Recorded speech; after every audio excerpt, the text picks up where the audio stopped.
የስትራቴጂ ስህተት በታሪክ ውስጥ ትልልቅ ኃይሎች ብዙ ጊዜ የስትራቴጂክ ስህተት ሰርተዋል። አንዳንዶቹም መንግስታቸውን አፍርሰዋል፣ ሌሎችም ለዓለም መለወጥ ምክንያት ሆነዋል።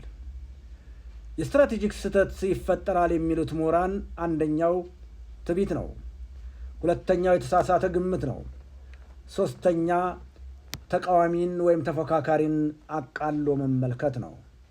በመሆኑም በዓለም ላይ ብዙ ስህተቶች ተፈጥረዋል።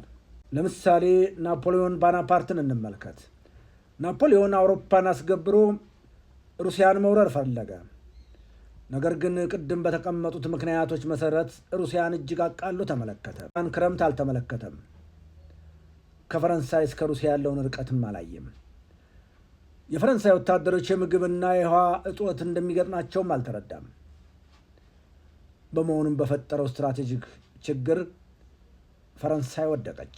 የዓለም ጦርነት ሲጀመር ይህን ያህል ጊዜ ይፈጃል ብለው የአውሮፓ ሰዎች አልገመቱም። ግን 4 ዓመት ፈጀ። የመጀመሪያው አውሮፓውያኖች ተደመሰሱ ወይም ፈራረሱ።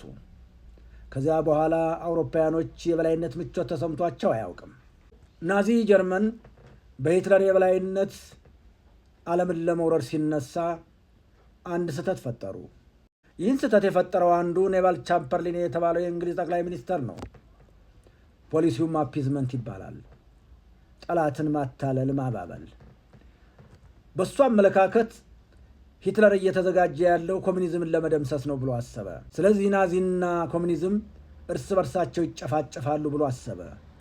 ነገር ግን ሂትለር መላው አውሮፓን ጨፈጨፈ።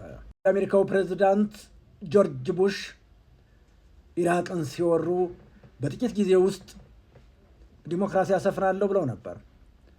ነገር ግን ይሄ ሳይሆን ቀረ። ይልቁንም አሸባሪነት ቡድኖች ተከሰቱ። ግጭቱም ረጅም ጊዜ ፈጀ። ያልታሰበ ገንዘብ ፈጀ። በመካከለኛው ምስራቅ ውጥረት ጨመረ። አሜሪካም ሳትሸንፍም ተመለሰች። ጎርባቼቭ ሶሻሊዝምን ሪፎርም ለማድረግ ተነሳ። ፕሪስቶሪካ የተባለ መጽሐፍም ጻፈ። ነገር ግን ተዘግቶ የነበረ በር በርግዶ ከፈተና ሶቪየት ህብረት ፈረሰች። ዶናልድ ትራምፕ በኢራን ላይ ያደረጉት ዘመቻ አንዳንዶቹ የስትራቴጂ ስህተት ይሉታል። ይሄ ስህተት እስካሁን ድረስ ዶናልድ ትራምፕን ያስጨንቃል። ቀጣዩ ማን ስህተት ሊፈጥር እንደሚችል አይታወቅም።